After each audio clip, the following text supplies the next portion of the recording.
کامیابی کے لیے سب سے اہم اور سب سے ضروری چیز عقیدے کی صحت ہے، لیکن مختلف مواقع پر مختلف عنوانات سے اپنی امت کی تربیت کرنے کے لیے نبی اکرم صلی اللہ تعالیٰ علیہ وسلم نے نجات کے لیے مختلف چیزیں بیان فرمائی۔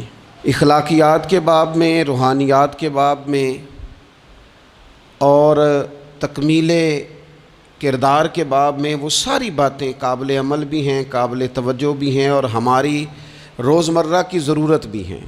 مختلف مواقع پر نبی پاک علیہ السلام نے مختلف چیزوں کا بیان فرمایا، اور جہاں جہاں بھی جس چیز کا بیان فرمایا وہ اپنی جگہ ایک بڑی اہمیت رکھتی ہے اور بڑی طاقت رکھتی ہے۔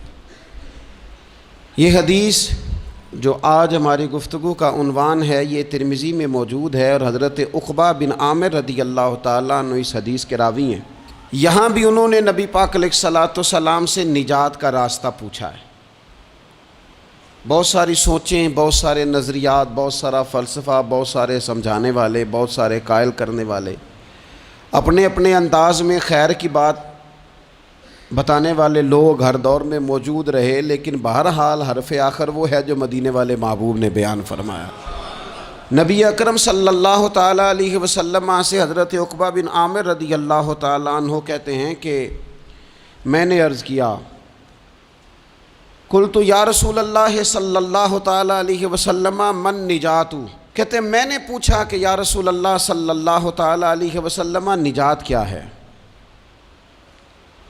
اللہ تبارک و تعالیٰ نے نبی پاک علیہ السلام کو یہ اعزاز عطا فرمایا ہے کہ حضور نہ جوامع الکلم کے ساتھ دنیا میں آئے، اور حضور فرماتے ہیں انا افصح العرب، عرب سارے ہی بڑی فصیح و بلیغ بات کرتے ہیں، کھلی بات کرتے ہیں، لیکن عربوں میں سب سے زیادہ بات کرنے کا سلیقہ اللہ نے مجھے عطا فرمایا ہے۔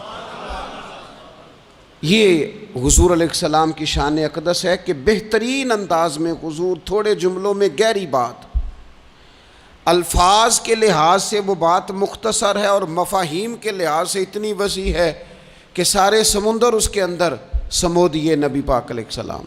من نجات، بہت بڑی بات پوچھی، بڑی وسیع بات پوچھ لی، یا رسول اللہ نجات کیا ہے، کامیابی کیا ہے، فلاح کیا ہے؟ تو نبی پاک صلی اللہ تعالیٰ علیہ وآلہ وسلم نے 3 باتیں ارشاد فرمائیں۔ سب سے پہلے حضور نے نجات کے لیے جو بات ارشاد فرمائی وہ بڑی قابل غور ہے اور سمجھنے والی ہے۔ حضور علیہ السلام نے پہلی بات ارشاد فرمائی، فرمایا اگر تو نجات چاہتا ہے تو اپنی زبان کو اپنے قابو میں رکھ، اپنے بولنے پر کنٹرول کر، تول کے بولنا شروع کر، اپنے لفظوں کی حرمت کا خیال کر۔ اپنی زبان پر جو بندہ کنٹرول پا گیا، یہ پہلی علامت ہے نجات کی۔ اور ایک مقام پہ نبی پاک علیہ السلام نے یوں بھی بیان فرمایا، فرمایا تم مجھے گارنٹی دو 2 چیزوں کی، اور مجھ سے گارنٹی لے لو جنت کی۔ فرمایا تم مجھے اپنی 2 ٹانگوں کے درمیان شرمگاہ کی اور 2 جبڑوں کے درمیان زبان کی گارنٹی دے دو، اور میں اللہ کا محبوب ہو کے تمہیں جنت کی گارنٹی دیتا ہوں۔ پہلی بات نجات کے لیے نبی پاک علیہ السلام نے یہ ارشاد فرمائی کہ اپنی زبان کو اپنے قابو میں کر، اس پر کنٹرول کر۔ اور دوسرا فرمایا تیرا گھر تیرے لیے کافی ہے، ادھر ادھر بلا وجہ نہ گھوما کر، بغیر سبب کے بہت ساری مجالس میں نہ جایا کر، ضرورت کے لیے جائیں، خیر پانے کے لیے جائیں، اچھے ارادوں سے سفر کریں۔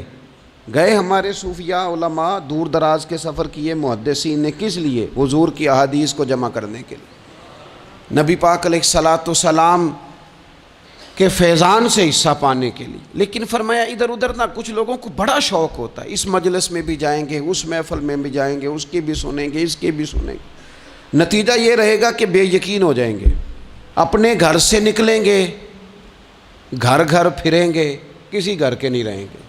تیرے لیے تیرا گھر کافی ہے، اپنے گھر رہ، اپنا گھر جو ہے وہ وہ تجھے کفایت کرے، اپنے گھر میں قیام کر، یہ دوسری علامت ہے نجات کے لیے۔ اور تیسرے نمبر پہ نبی اکرم صلی اللہ تعالیٰ علیہ وسلم نے فرمایا اگر تو نجات چاہتا ہے نا تو اپنی خطاؤں پہ رویا کر،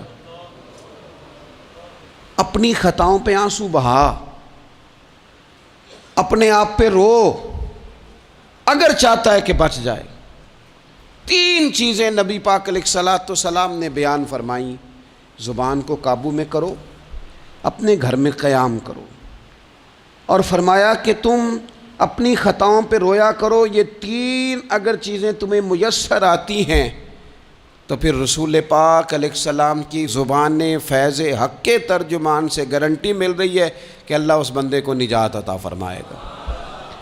بہت شوق ہے لوگوں کو باتیں کرنے کا، بڑی باتیں، اوئے ہوئے، جو بات بڑے مختصر لفظوں میں دو جملوں میں بیان ہو سکتی ہے اس کے پیچھے اتنی لمبی تمہید باندھیں گے کہ اصل بات ہی رہ جائے گی بیچ میں سے۔ گفتگو، بات، بولنا، یعنی بات ہو رہی ہے، گفتگو ہو رہی ہے دو لوگوں کے بیچ، اور کوئی دانا آدمی بات کر رہا ہے تو فٹافٹ مداخلت کریں گے اور جملہ پھینکیں گے، کہیں گے قطع کلامی معاف، اور اپنی بات شروع کر دیں گے۔ تو میں کئیوں کو روک کے کہتا ہوں کہ پہلے آپ پوچھ تو لیں ہم نے معاف کیا بھی ہے کہ نہیں۔ بہت باتیں کرتے ہیں بعض لوگ، بہت باتیں کرتے ہیں، اور دنیا میں جو زیادہ خطائیں ہوتی ہیں وہ زبان کی وجہ سے ہوتی ہیں۔ عملاً کوئی کسی کو کیا تکلیف دے گا، ہاتھ کوئی کسی پہ کیا اٹھائے گا، لیکن لفظوں کے تیر، جملوں کے ترش لہجے اور زبان کی کڑواہٹ، حضرت عثمان غنی رضی اللہ تعالیٰ عنہ فرمایا کرتے تھے کہ زبان تو روح کو گھائل کر جاتی ہے، بندے کو اندر سے توڑ کے رکھ دیتی ہے یہ زبان۔ بہت سارے لوگ تھے، انہوں نے بہت سارے جملے زندگی میں بولے، میں یقین سے کہتا ہوں کہ انہیں بھی پچھتاوا ہوا کہ یار مجھے یہ والا لفظ نہیں کہنا چاہیے تھا، لیکن کاش یہ بعد میں پچھتانے سے پہلے آپ سوچ لیتے۔ اور بہت سارے لوگ ایسے ہیں جو مجھے پتہ ہے جو وہ کہہ رہے ہیں وہ ما فی ضمیر ان کا نہیں ہے، وہ ان کے خیالات نہیں ہوتے، لیکن وہ کہہ دیے انہوں نے، اور کہنے کے بعد اندازہ ہوا کہ یہ ہمیں کہنا نہیں چاہیے تھا۔ دوسرا ارشاد فرمایا کہ تو اس طرح کر، اپنے گھر کو نہ لازم پکڑ لے، تیرا گھر تیرے لیے بہتر ہے، تیرا گھر تیرے لیے کفایت کرنے والا ہے۔ شریعت اسلامیہ میں نا رہبانیت منع ہے، سارے حقوق چھوڑ کے بندہ گھر میں بیٹھ جائے، حجرے میں بیٹھ جائے، یہ منع ہے، لیکن کچھ دیر کے لیے وَتَبَتَّلْ إِلَيْهِ تَبْتِيلًا، سب سے کٹ کر اللہ کے ساتھ جڑ جاؤ۔ قرآن مجید نے کہا وہ کیا ہے کہ کچھ دیر کے لیے خلوت ضرور اختیار، جیسے آپ اعتکاف میں بیٹھے ہیں، سب سے کٹ کے اللہ کے گھر آ گئے، یہ کچھ دیر کے لیے یہ کام کرنے کا ضرور حکم دیا گیا ہے۔ آپ دیکھیے حضرت موسیٰ علیہ السلام، اسلام میں رہبانیت نہیں، سارے حقوق چھوڑ کے جانا نہیں، لیکن کچھ دیر کے لیے، تھوڑی دیر کے لیے حضرت موسیٰ علیہ السلام 40 دن کے لیے گئے نا کوہ طور پہ، پھر اللہ نے تو رات عطا فرمائی۔ وَإِذْ وَعَدْنَا مُوسَىٰ 40 لَيْلَةً، ہم نے موسیٰ علیہ السلام سے 40 راتوں کا وعدہ لیا۔ نبی پاک علیہ السلام کتنے دن جا کے پہلے غار حرا میں بیٹھے، پھر اللہ تعالیٰ نے وحی عطا فرمائی۔ تو کچھ اپنے گھر میں وقت گزاریں، عبادت میں وقت گزاریں، اللہ کی یاد میں وقت گزاریں، سارا وقت گھومنے میں پھرنے میں ضائع نہ کر دیں۔ کچھ لوگ ایسے ہیں عبادت کے لیے بٹھاؤ تو تھکے ہوئے ہیں، اور ان سے کو کہیں جانا ہے تو وہ تیار بیٹھے ہیں، تو کچھ اوقات اپنے اس پر بھی لگائیں۔ اور تیسری بات جو ارشاد فرمائی گئی وہ یہ ہے کہ اپنی خطاؤں پہ رویا جائے۔